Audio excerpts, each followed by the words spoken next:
actualité tey nag ñu ngi ñëw ci kër Serigne Mouhamadou Lo Ngabou moom soxna Mbène Ngabou yaakaar naa ne damay wax ne nit ñi sax ñoo ma fi yebal ngir bëgg dégg kàddoom fi nga xam ne fi la jamono bi toll Serigne bi xanaa bu ñu la bàyyee nga nuyoo rek ñu daal di lay laaj bu njëkk bi rek incha allah. aouzu billahi min asheytaani rajim bismillahi arrahmani irrahim waqul jaa alxaq wa sahaqa albaatil inna albaatila kaana sahuqa. bokki jullit yi maa ngi leen di nuyu te di leen siyaara di leen ndokkeel ci weer wi ñu génn muy weeru rajab di leen ndokkeel ci weer wi ñuy tàbbi muy weeru saabaan.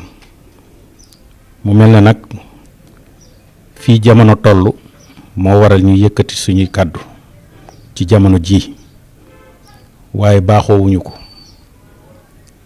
dafa di nag fii réew mi toll képp ku dëkk ci réew mi tolluwaayu réew mi war na laa itteel. loolu moo waral ñu yëkkati suñuy kàddu.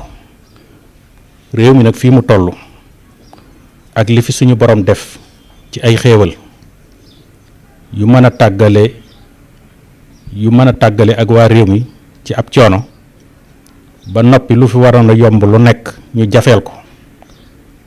kon ku mu yomb fi yow bu mu tax nga jàpp ne réew mi neex na. lii fi xew nag te muy fomm ay élection ak di soppi sarti réew mi képp ku ci noppi war ngaa leeral lu tax waxoo ci. kilifa diine yi nag kenn ëpp leen ci responsabilité ndax population bi li ëpp ci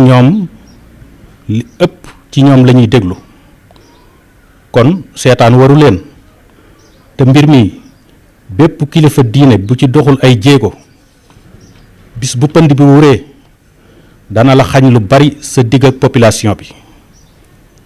kilifa nag bu ñuy fitnaal ak njabootam ci am pénc bu leen naree wàllu na leen fekk ca pénc ma waaye wax bu ñu ko biralee ku koy tontu waroo koo yalu.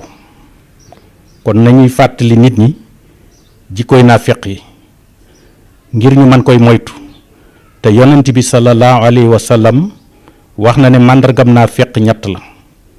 bi ci jëkk mooy koo xam ne loo wax du doon dëgg. bu ñaareel bi bu ñu la joxee ab rendez-vous bu la joxee rendez-vous fausé ko. bi ko ñetteel mooy boo ko wóoloo mu war la.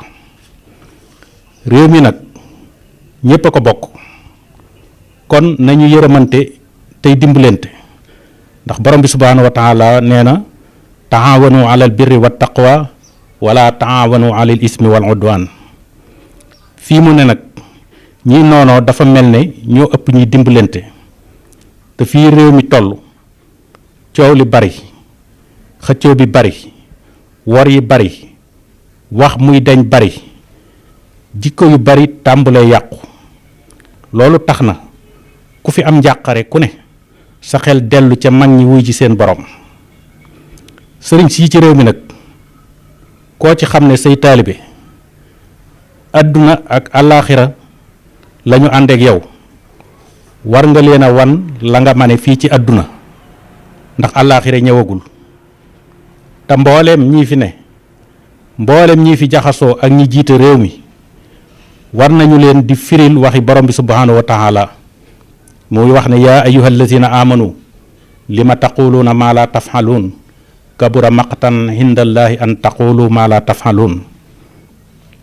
te li sabab yëngu-yëngu yi ci réew mi ba ay bakkan di ci rot wax juy tebbi ku da cee bokk. te fitna baaxul te réew mi bari nañu fi seeni kàddu war a mën a fekk fitna waaye dañu leen di noppiloo. te aw fit aku njàmbaar lu ci ne donn ko yombul waaye bu ñu fàtte wattaqu fitnatan laa tusibanna allazina salamu minkum xaasatan waxlamu anna allaha sadidul iqaab wassalaamu aleykum wa rahmatullahi wa barakatuh.